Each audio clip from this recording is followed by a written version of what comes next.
Sa iban pa nga balita, terminal nga mahimubagsakan kag baligyan sang mga bulantero kag mangunguma ginaproponer sang Iloilo Provincial Government.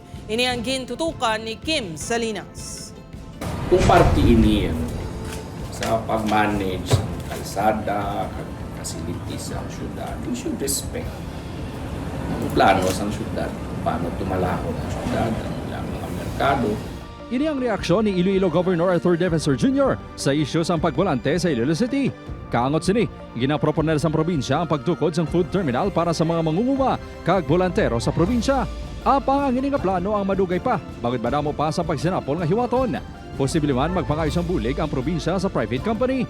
Wala pa mapahayag sa gobernador kundi initukod ang food terminal. Sa tutulan, this is some kind of a long-term plan. Ang location niya, it can be a farmer's market na may dalaan tuktong ato ng mga farmers so that they can cater to both the people of the province and the city as well. Iniagin kalipay isang pila ka bolantero. Dako gid ini nga bulig sa ila, bangod hindi na kinahanglan kuno nila ipamilit ang ila kagulingon sa Iloilo City.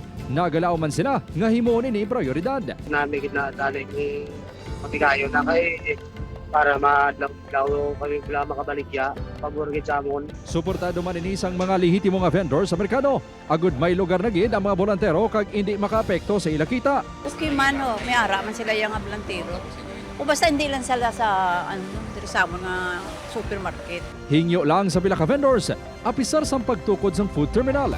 Pahanugutan sa gihapon ang mga taga-probinsya nga makabagsak sa ilang produkto sa Iloilo Terminal Market. Grabe pa wala kami kargador nga naman mo mga kargador matuti ginasuhulan na sila ti another naman ang another price naman lang nga idagdag nga pangkargador. Upod kay Cirilo Renduque, Kim Salinas, 1 Western Visayas.